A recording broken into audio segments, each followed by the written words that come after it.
안녕하세요, 성작가입니다. 오늘은 수분이 많은 음식을 먹으라입니다. 다시 말하면 살아있는 음식을 먹으라는 말입니다. 살아있는 음식을 먹으면 평생 날씬하고 건강하게 살 수 있습니다. 자연주의자 헬렌 리어링은 일주일에 겨우 한두 잔의 물을 마신다고 합니다.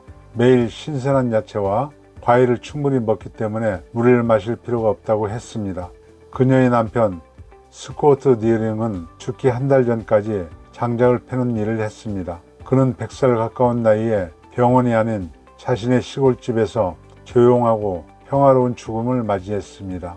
헬렌 리어링은 90이 넘은 나이에도 왕성한 필 활동을 했습니다. 지구도 물이 70%, 인간의 몸도 물이 70%입니다. 종이 한 장에 당신이 오늘 먹은 것을 나열해서 적어보십시오. 아직 먹은 것이 하나도 없다면 어제 먹은 것 모든 것을 적어보십시오. 먹은 것을 적을 때는 맛만 본 것도 적어보십시오.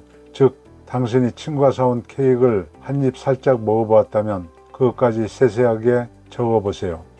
그리고 나서 이 영상을 보시면 수분 많은 음식과 살아있는 음식을 먹는 것이 얼마나 중요한지 깨닫게 되실 것입니다. 인간이 살아가기 위해 절대적인 것은 물과 공기와 음식 세 가지입니다. 우리가 태어나는 순간부터 이 지구를 떠날 때까지 몸은 본능적으로 물과 공기와 음식을 필요로 합니다. 식물에 물을 주지 않으면 어떻게 되는지 잘 알 것입니다.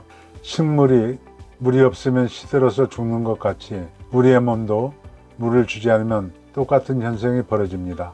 물은 생명입니다. 수분 함유량이 많은 음식이라는 말이 무슨 뜻일까요? 우리는 물이 차지하는 비중이 70%가 넘는 지구에서 살고 있습니다. 달에서 지구를 내려다보면 지구 표면의 70%가 물로 덮여 있다는 것을 알게 됩니다. 이 지구로 좀 더 깊이 들어가 포유류에 속하는 동물을 보면 인간을 포함한 모든 포유류는 70%가 수분으로 구성되어 있습니다. 우리 몸의 70%는 수분으로 구성되어 있습니다. 만약 지구의 70%가 물이고 우리의 몸의 70%가 수분으로 되어 있다면 최상의 몸을 유지하기 위해서는 최소한 70%가 수분인 음식을 먹어야 하지 않을까요? 우리의 몸이 70%가 수분이고 우리가 규칙적으로 수분을 다시 채우지 않으면 어디서 수분을 얻게 될까요? 태어나는 순간부터 마지막 숨을 내쉴 때까지 우리의 몸은 수분을 필요로 합니다. 우리는 생존을 위해 물이 있어야 살 수 있습니다. 어떤 사람은 지금 이렇게 말할 것입니다. 아, 그거 참 잘 되었군요. 나는 하루에 8잔의 물을 마시고 있어요. 그러나 물을 마신다고 해서 우리가 원하는 성공을 결코 가져다 주지 않는다는 것입니다. 수분 함유량이 높은 음식은 이 땅에서 자라는 음식을 말합니다. 자연적으로 수분 함식이 아주 높은 두 가지 음식을 의미하는 것이죠. 오직 두 가지밖에 없습니다. 그것은 과일과 야채입니다. 당신이 먹는 그 밖의 모든 것은 농축된 음식들입니다.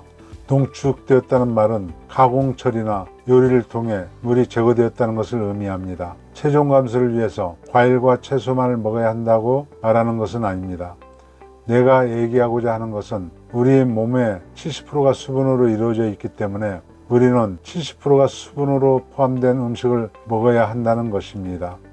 그 말은 과일과 야채가 식사의 주가 되어야 한다는 것을 의미합니다. 나머지 30%는 농축된 음식, 빵, 곡식, 콩류 등으로 이루어질 것입니다. 왜 인간에게는 수분이 이토록 중요할까요? 수분은 음식에 있는 영양분을 몸의 모든 세포에 전달하는 역할과 독성 노폐물을 제거하는 역할을 합니다. 우리 몸이 가지고 있는 모든 영양소들, 즉 생존에 필요한 모든 비타민, 미네랄, 단백질, 아미노산, 효소, 탄수화물 등은 과일과 야채에 함유되어 있습니다. 이 필요한 영양분은 과일과 야채에 함유된 수분에 의해 장으로 운반되고 그곳에서 모든 영양분으로 흡수됩니다.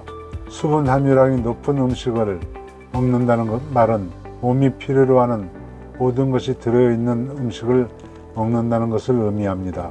여러분 중에 난 비타민과 미네랄, 영양제를 먹고 있어요 라고 말할 사람이 있을지 모릅니다.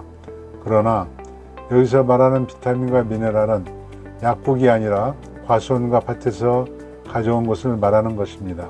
수분은 몸에 영양분을 운반하는 일 외에도 몸으로부터 노폐물을 제거하는 해독작용을 수행하고 있습니다.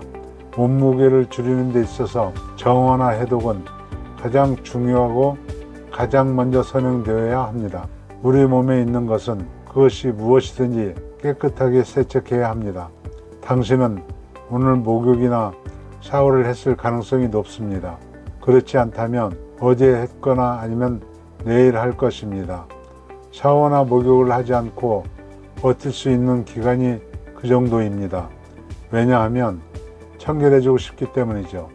옷도 마찬가지입니다. 지금 입고 있는 옷을 6개월 동안 벗지 않는다면 어떻게 될까요? 그렇게 오랫동안 갈아입지 않는다면 너무 더러워져서 냄새가 날 것이기 때문입니다. 만약 6개월 동안 세차하지 않았는데 그동안 비도 내리지 않았다면 어떨까요? 차창 밖을 볼 수 없어서 운전이 불가능할 것입니다. 그 정도로 더러워질 것입니다. 무엇이든지 씻지 않으면 그렇게 더러워지는 법입니다. 인간이 정기적으로 씻거나 세척하지 않는 것이 하나 있다면 무엇일까요? 그렇습니다. 우리 내부의 몸, 내부가 세척되지 않는 방식으로 음식을 먹고 삽니다. 그렇기 때문에 미국인의 3분의 2가 비만으로 가고 있습니다. 또한 그렇기 때문에 미국인 중 4 중에 3사람이 자연사하지 않고 심장병이나 암에 걸려 사망하는 것입니다. 매일 샤워를 하면서도 그보다 훨씬 중요한 몸의 내부는 씻지 않는 치명적인 결함을 가지고 산다는 것입니다. 건강하게 오래 살려면 수분이 많은 음식을 많이 드시기 바랍니다. 살아있는 음식을 먹어야 살 수 있습니다. 다음 5강에서는 과일과 야채가 정답이다라는 제목으로 뵙도록 하겠습니다. 성작가였습니다. 감사합니다.